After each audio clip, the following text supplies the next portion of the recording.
about to listen to the Dr. Dahlia Show. Sassy, stimulating medical talk radio. Any medical advice Dr. Dahlia Wax gives on her show should not be substituted for an actual visit to your medical provider. And now, here's Dr. Dahlia.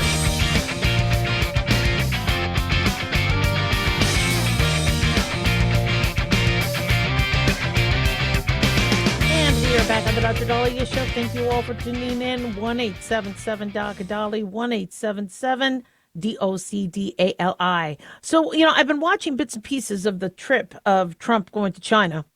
And China's a beautiful country. Now, I've always wanted to visit. Probably not now with everything going on. But it's beautiful.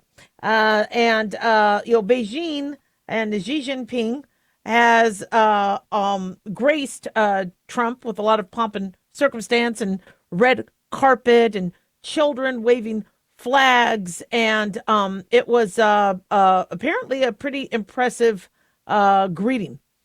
And I know some people are like, well, why wasn't Xi Jinping there on the tarmac? I don't think Xi Jinping was there on the tarmac when Trump came in 2017 either. I think the vice president was there, and ambassadors, or the vice president of China. But it was still much, I guess, more, as I say, pomp and circumstance than you saw with Obama and other previous presidents. And, I'm looking at this. It was very interesting because people have been saying that Trump and Elon Musk had a falling out. Elon Musk came with Trump. They were there with NVIDIA CEO Jensen Huang, because they want to talk to China about opening up business. And this is one of the reasons why the stock market soared today. And so, it's interesting because the little fight that Trump had with Elon Musk, I told you, was a distraction. I mean, if Elon Musk and Trump were really at each other's throats, they wouldn't be traveling to China together. They wouldn't be, it's distraction. Trump knows how to distract the media, and I'm glad he's doing that, because then he could get other real work done. So there's a lot of things that, from what we understand, he's going to talk about, but you're going to hear a lot about how what the media is doing is they're really trying to criticize and find negativity in this trip. Trump is not a stupid man.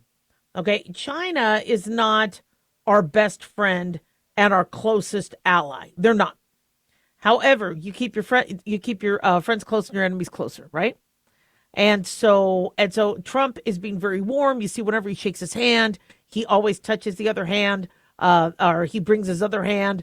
He has very warm greetings after every handshake. He'll pat him on the back. I don't know how much English Xi Jinping knows, so I'm kind of looking. People are like, oh, they're not talking too much. I don't know how fluent Xi Jinping is in English, and so if they have to set themselves up with the translating microphones and earpieces, so I wasn't expecting them to be extremely talkative. But from what the media is allowing us to see, it looks like they're having a lot of meetings. He's honoring them, Trump, with bringing him to the Sacred Temple and other historic sites of Beijing. But they said that Xi Jinping was worried about the Thucydides trap.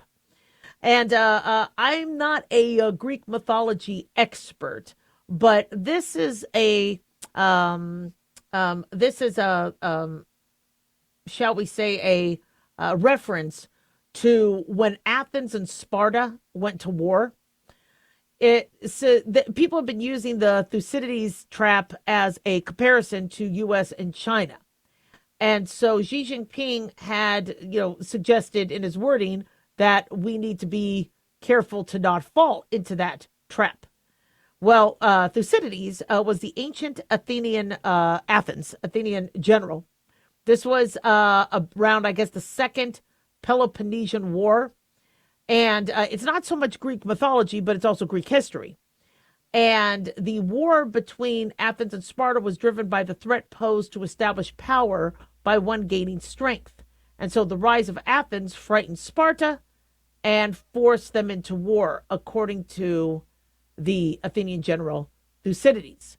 Now, the precise translation has kind of been contested, but they say the war and the explanation for it presaged nearly every major conflict to follow. And so now we've been using this term Thucydides' trap, where somebody feels like if somebody is going to become more powerful, they're going to want to, stop them. And so I think China is concerned about Trump's and our concern about China taking over Taiwan. And so this is what you're going to be hearing a lot in the news, and people are going to say, "Oh man, Trump is poking the bear." And look, we know that China is going to want to expand, just like Russia did. We're not stupid, and we have an ally in Taiwan, and we have a lot of interests, especially economic interests in Taiwan. So this is going to be a sticking point, and I don't know where either are going to budge. You have also the sticking points of prisoners that are political prisoners held in China that Trump wants to have released. He also wants to ensure that China opens up for more U.S. business, although the media is saying there's like U.S. businesses all over the place. But for Elon Musk to be there and NVIDIA, they want to increase and decrease some of the other restrictions. So I'm looking at what's happening, and everyone's like, oh boy, he's buttering up to the enemy. And listen, he's got a job to do as commander in chief. I mean, he's got to meet with Putin. He's got to meet with Kim Jong-un. He's got to meet with, he has to set a tone that you don't mess with us. I mean, for people saying, oh, Trump's falling asleep and he's weak and Trump is navigating the globe to go to places and do things and to represent America and to represent America's interests. It's pretty impressive. I don't think Biden went to China. I don't think Biden went on a couple trips, and then he had to be in Europe. He had to be redirected because he was just kind of standing there and confused. So it wasn't a good look. But, Trump is strong. He's, heads and shoulders over, Putin and everybody he meets. And it's I think it's a good look. Whether they're going to be able to, end conflict in Iran and have China kind of back off their support of Iran is yet to come. But this is what we're seeing right now, and it's fascinating to me. 1-877-Doc-Dolly. Don't go away.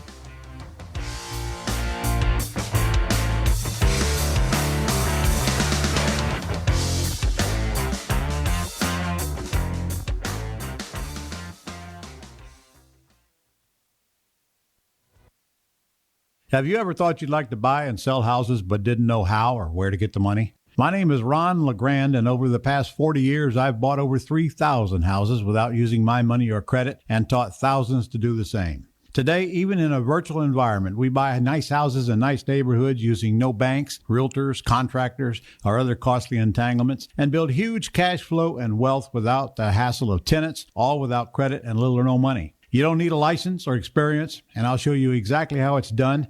Text FREE to 99799, and I'll send you my free training. I promise you I'll change the way you think about real estate and open the door to a new lifestyle that doesn't involve risk or rehabs and can quickly replace your current income. Text FREE to 99799 and let me show you how to take your life back and build cash flow and wealth from your home. That's FREE to 99799. Again, FREE to 99799. Hi, it's Mark Falter, host of the Financial Fitness Show. I strongly believe that no one should ever pay 1 penny more in taxes than they are legally obligated. Unfortunately, for most hardworking Americans, this just isn't the case. Why? Because most people spend more time planning next weekend's getaway than trying to ensure they're going to pay less in taxes.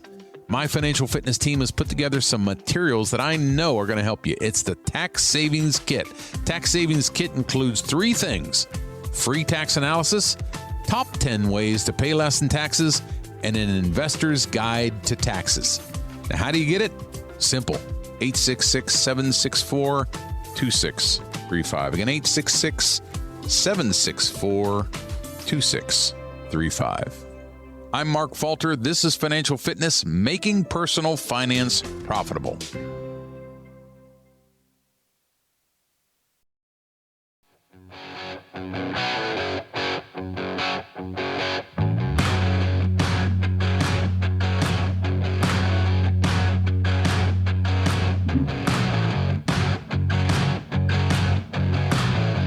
are back on the Dr. Dahlia Show. 1-877 Doc Dolly, 1-877-DOCDALI. Big thanks to Talk Media Network for making the show happen, and big thanks to Daniel, our producer. So this caught my eye. When the Tesla Model S came out, somebody decided to pay $140,000 for that. See, I would maybe get one of the newer Corvette. If I had that kind of money, didn't Lamborghinis at one point, the cheapest of the Lamborghinis you could get for $100,000? I wouldn't have bought a Tesla Model S, but somebody did. Somebody spent $140,000 for a Tesla Model S. Tried to sell it. A couple years later, not gonna get $140,000 back. We're telling you that right now. So, Kyle Connor, is a host of YouTube channel Out of Spec Reviews. So apparently he looks like his YouTube channel is bringing him money to the point where he could buy a six-figure vehicle. And I guess he had a Model 3 long range, the Zeekr 001 FR. And he spent $140,490 for the Model S back in 2022. When he wanted to resell it, I guess what it was worth was $46,000.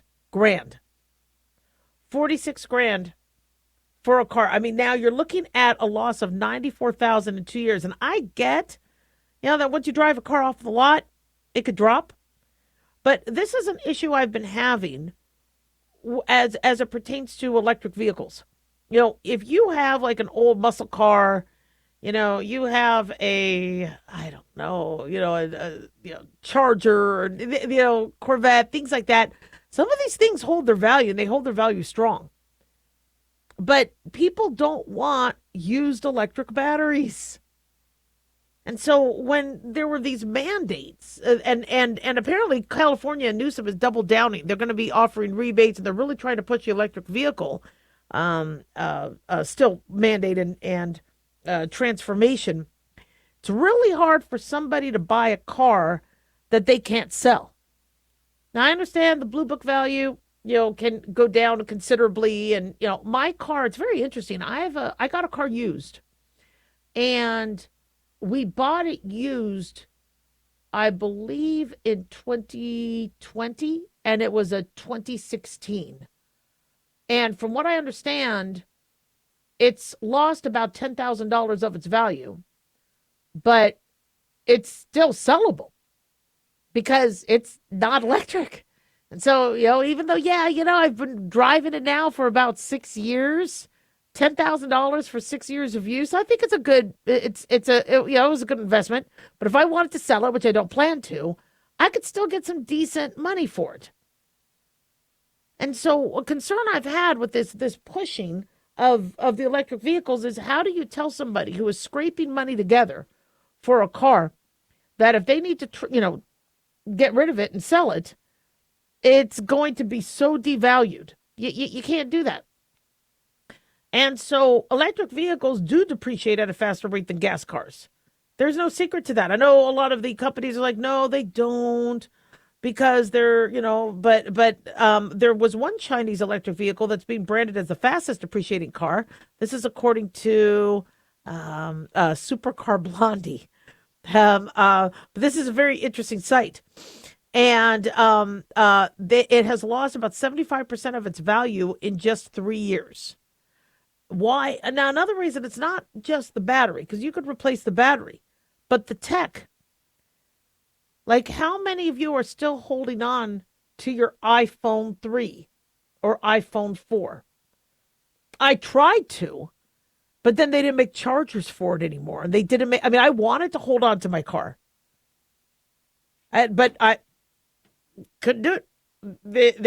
They force you with the new app. Well, you can't download this because you have the wrong version. You need an upgraded version. Same thing happened with our computers and Windows. I was using Windows 97, and I could, because it never changed. It was my computer at home, and I moved and I moved and I moved, and I used my same computer, and the computer lasted, and so that's a problem.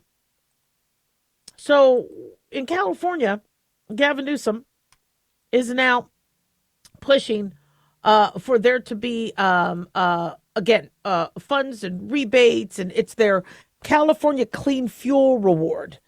And so they want to get trucks and vehicles pushed over to the electric side for zero emission technology.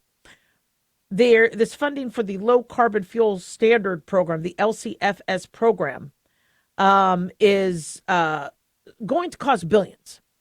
Now, I'm still, from a public health standpoint, very concerned about what electric vehicles do to the environment. I'm also worried about what they do for fire risk. And I've been watching videos over videos of these cars where they run into a tree or they run into a wall and they immediately burst into flames. And they burst into flames quickly. Now, I'm not saying every one of these cars in these videos is electric, but a lot of them are. And they're pushing for this without understanding the consequences of it. And when you hear of another, I forget who it was, that somebody just died in a car fire, and it was a Tesla, and it was, and I'm not trying to badmouth Tesla, but your thermal runaway battery, when that battery gets it all disrupted, either from impact, from flood damage, from heat, from fire, you don't have time to get out of the vehicle. Not to mention, if it's electric, you could be trapped. We had a horrible accident that happened in southern Nevada with I believe it was the wide receiver from the Raiders years ago, where he hit somebody in a RAV4. Not sure if it was a hybrid, but people could hear her screaming because she couldn't get out of the car, and the fire ignited so quickly. Now, mind you, I think he hit her at like 145 miles an hour, a real high speed. But still, it's you got to be able to get out of the car. Hey, we can't be doing the whole car bomb thing. And unfortunately, that's what these lithium batteries can do. Now, mind you, any fuel injection, you got fuel, that's flammable. And yes, fuel cars, according to the NTSB from a study a few years back, fuel cars still, car for car, more likely we have more car fires with fuel cars than electric vehicles, and they already filtered out in terms of the numbers on the road. But that's not what we're seeing when we have hurricanes, when we have Palisades fires. We're seeing that these cars are at higher risk of lighting up in flames. You don't see your 1972 Buick go on fire when there's a flood and it's just sitting there in the car, but you can see that with your electric vehicle. And I don't know if California learned anything from the Pacific Palisades fire. And I don't think there's going to be an autopsy report saying, look, this is what we think happened. One is because a big blame is there wasn't enough water in the reservoirs. There was a defunding of the fire departments. The mayor was out of the country, and so there's a lot of other things that are getting the news alerts and capturing our attention with the clickbait and the headlines. But the question I really want answered is, how many of those Pacific Palisade homes that the fire department said we just can't extinguish, how many of them had electric vehicles sitting in their garage? It's a very easy study to do. Everybody who had their home burned down, be honest. Do you own an electric vehicle? And even if they're not honest, I'm sure we could tell, because we could look at their registration, driver's registration. Did you have an electric vehicle? Was it parked in or near the house? That's a concern. And if you live in a neighborhood where, everybody else seems to have electric vehicles, if a fire department feels that they cannot, change the course of the prognosis of those homes or neighborhood, you might not be able to have your home saved. That's a concern. And I'm not saying that the fire department pick and choose, but when it takes over an hour to douse out a car fire, and it takes tens of thousands of gallons of water, which has been evidenced and scientifically proven that it takes tens of thousands of gallons of water to try to put out one single electric car fire, how the hell do you approach a neighborhood that has multiple electric vehicles, let alone, everything else that comes with, sadly, the fires? And now you see California double down and even more. And I understand zero emissions is very important. I'm a fan of zero emissions. I am a fan of protecting the environment. I worked for the EPA. But I'm sorry, what happened with the Pacific Palisades was not good for the environment. And I think we need to really look at the evidence and not just kick the can down the road as it pertains to this, so you get the credit for zero emission cars, but everybody else has to deal with the fires. 1-877 Doc Dolly.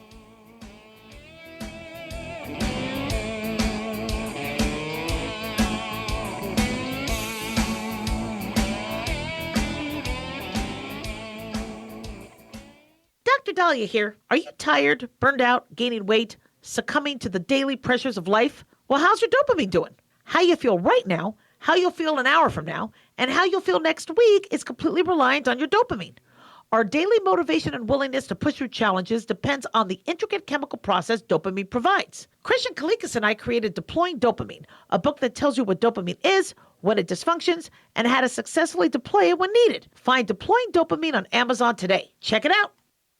Increase fuel economy up to 7.9% with Hot Shot Secret Gasoline Extreme, the solution to maximize your engine's performance and fuel economy. Whether you're driving a sports car or a daily commuter, Gasoline Extreme is specially formulated with PEA to deep clean. Don't settle for an average driving experience. Upgrade to Hot Shot Secret Gasoline Extreme and go further on each tank. Order now on Amazon or HotShotSecret.com. Hot Shot Secret, powered by science.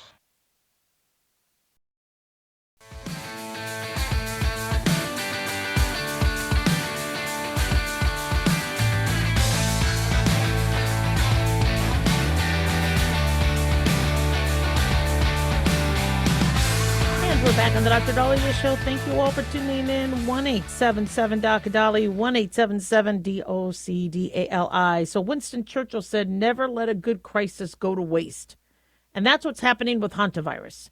And I'm looking at these headlines going, oh, Argentina is racing to find the origins of this latest strain of hantavirus.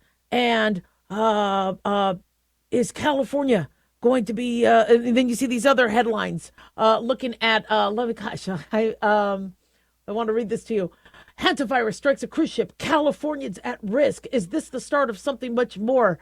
And you're like, okay, everybody calm down. However, that never let a good crisis go to waste. This hantavirus is a dry run for us to make sure that we have all our ducks in a row, that our facility in Nebraska that can biocontain and isolate individuals is still up to par and working.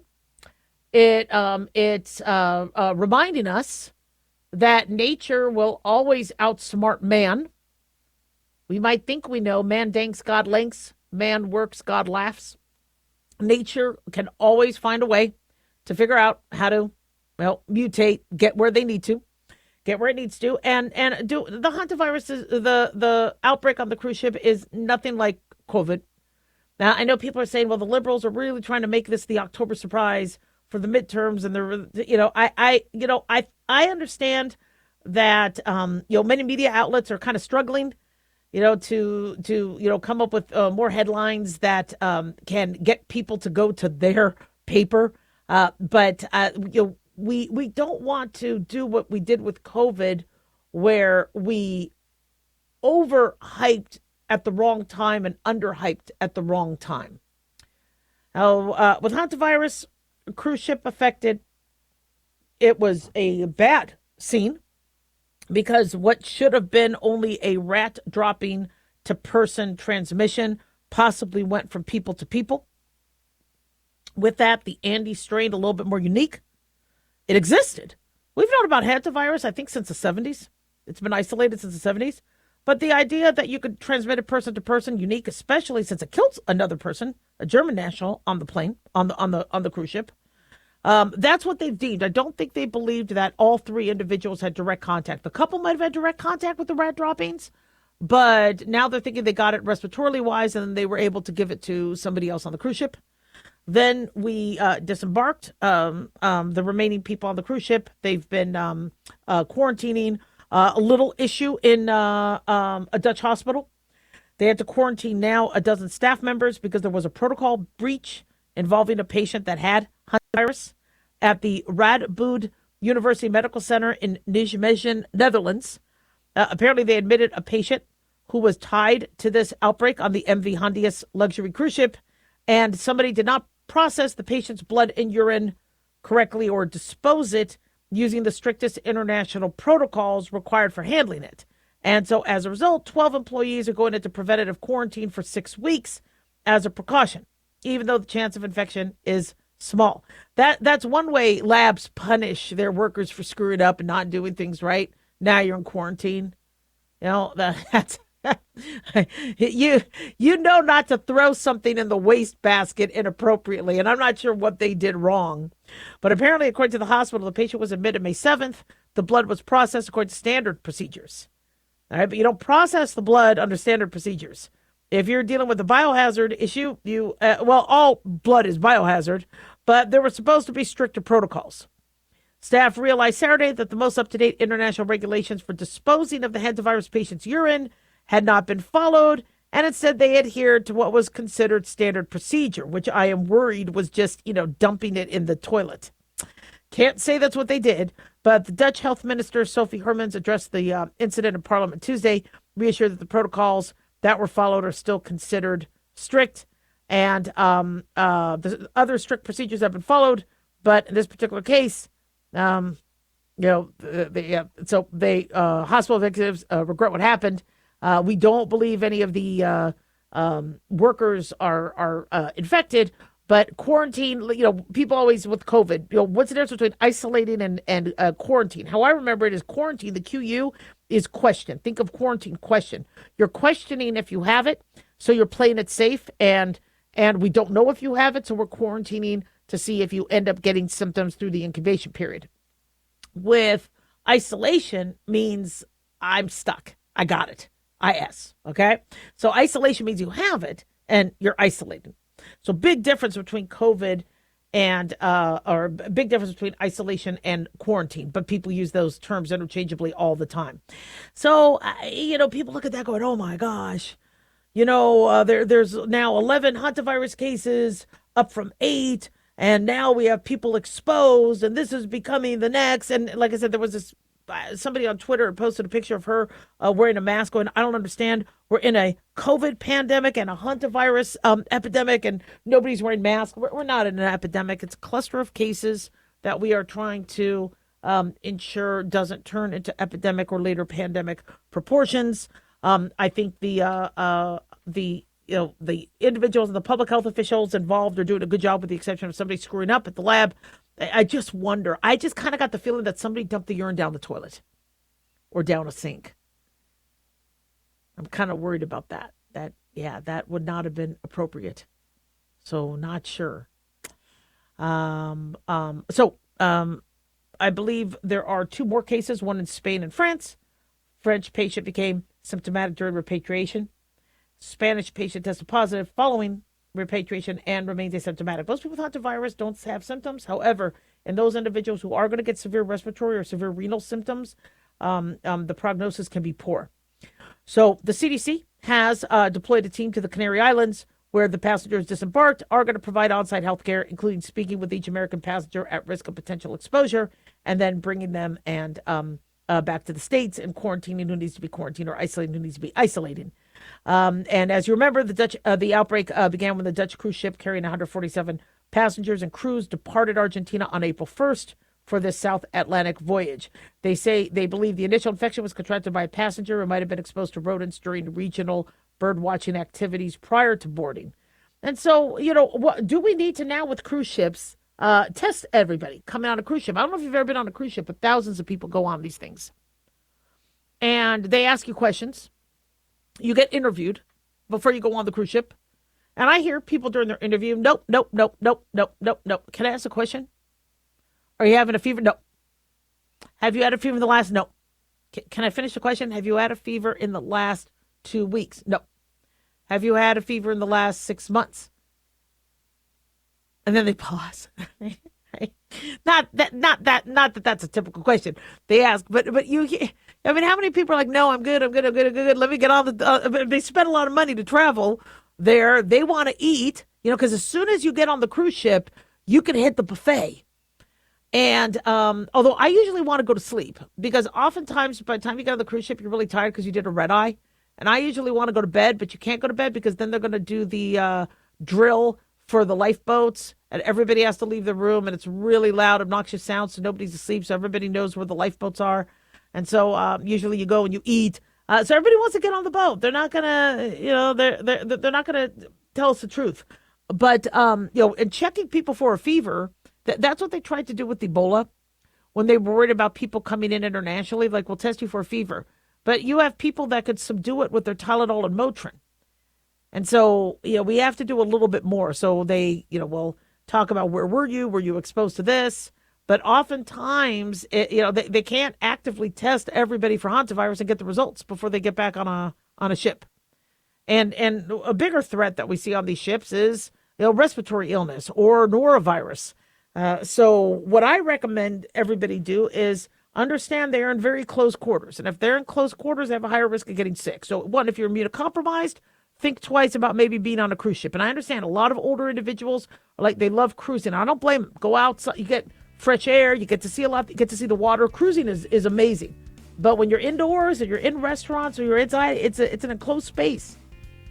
Make sure you have any medicines you need, know where the ship doctor is, and understand that, things can happen. I was on a cruise ship when somebody had to be life flighted because they had a heart attack. 1-877-Doc-Dolly. Don't go away.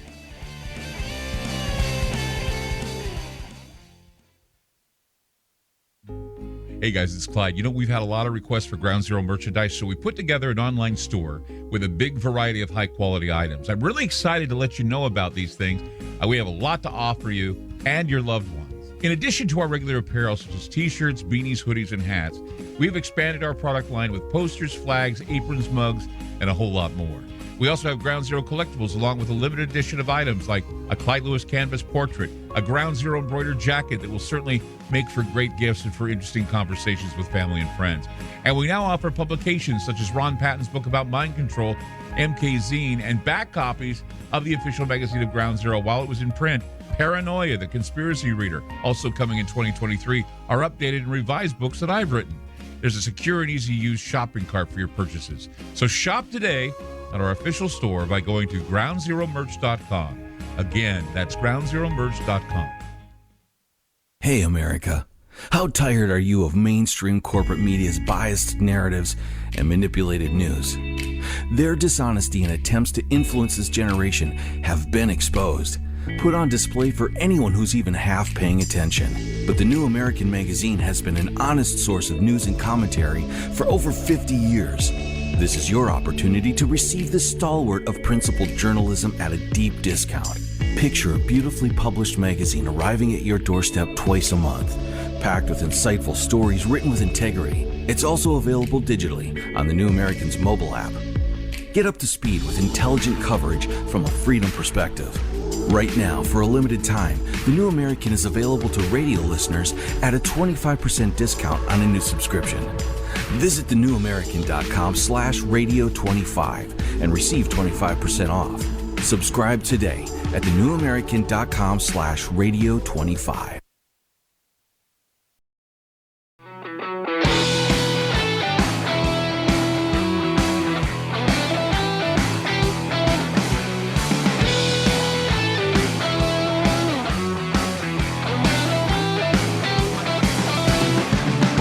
Back on the Dr. Dolly Show. Thank you all for tuning in. 1-877-Doc-Dolly, 1-877-DOCDALI. So we have the best and worst states for health care.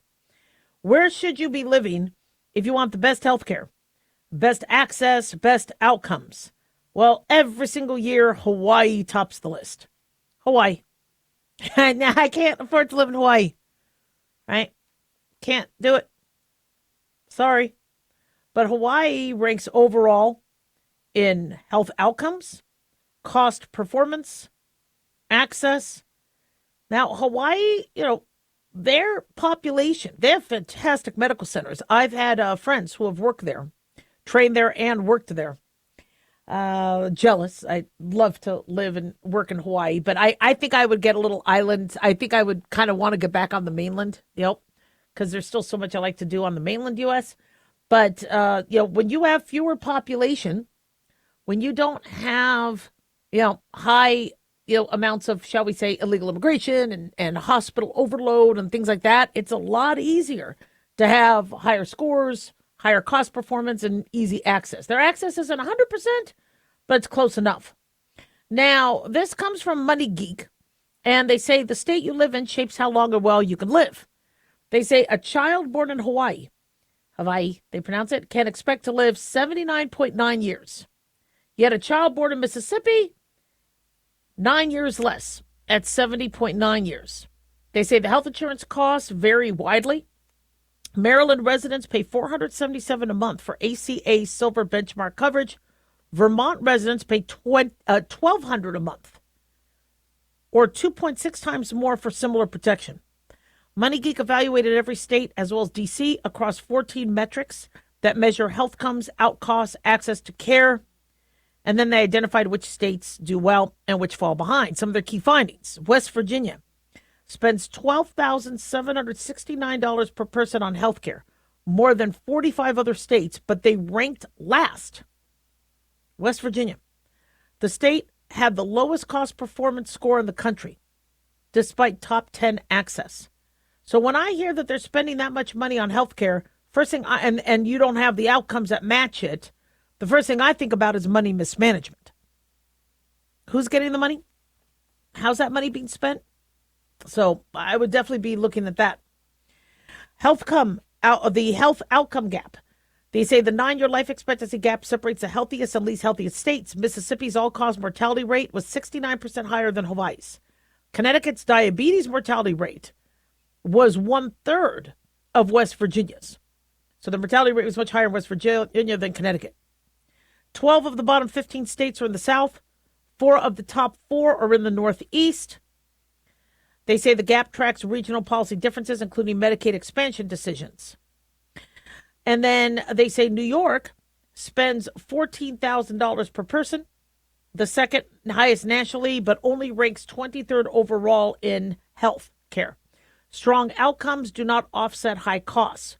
Washington posts the highest cost performance score at 100%, they said. Now, I'm still a little bit confused how they came up with these metrics, but they say D.C. has near universal coverage, 97.3%, and the highest provider density nationally. There's about 177 primary care physicians per 100,000 residents, but they rank 4th overall because the health outcomes remain moderate.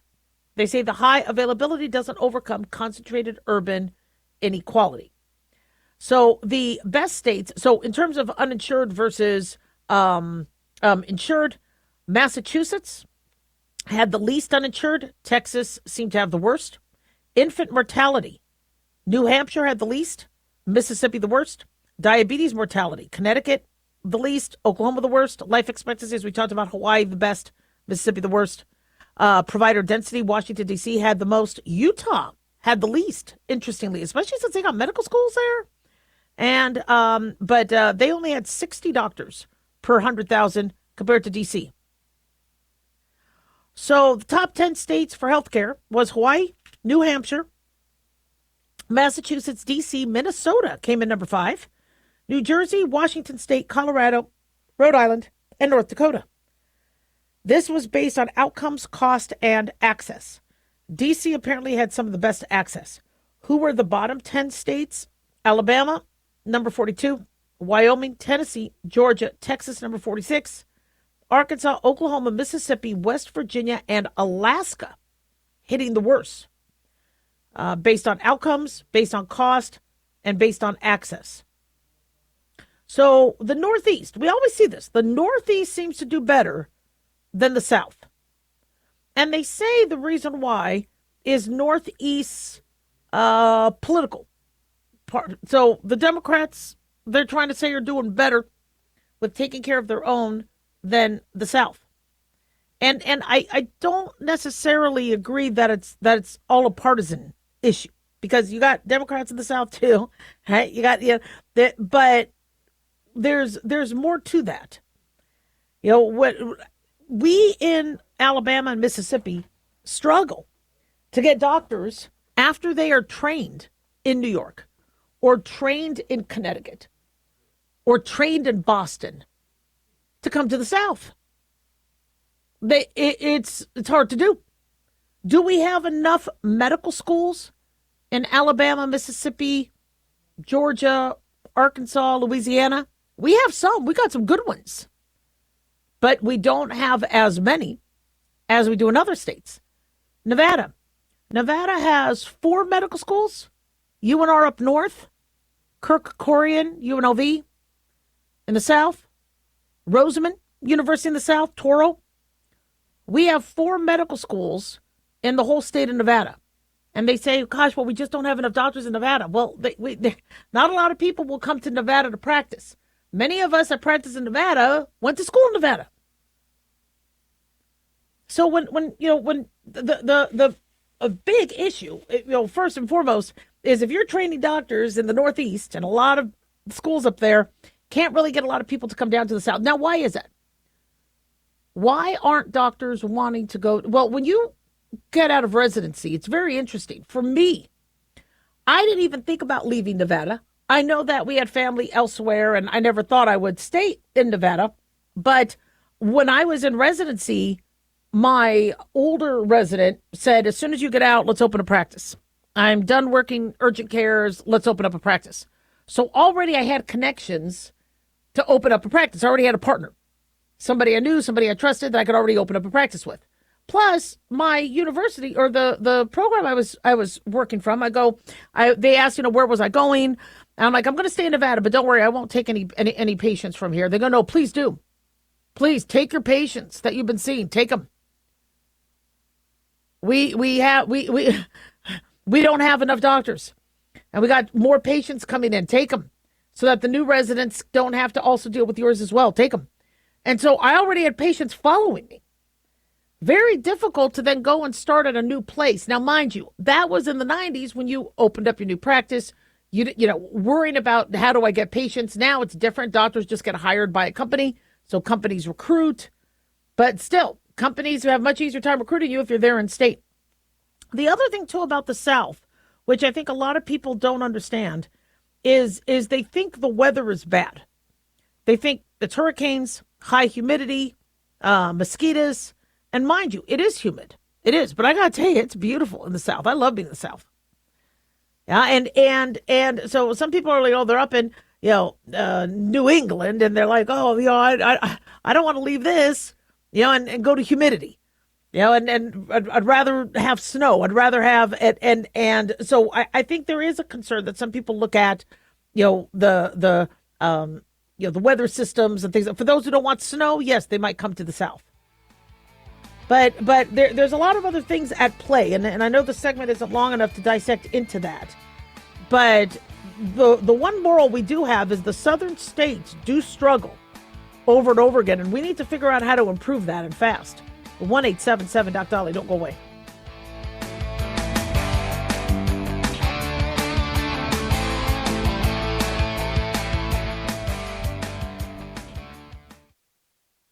Hi guys, Dr. Dahlia here. Addictions can sneak up on us and come in many forms, whether it's drugs, alcohol, sex, video games, porn, or something less obvious such as food, internet, or shopping.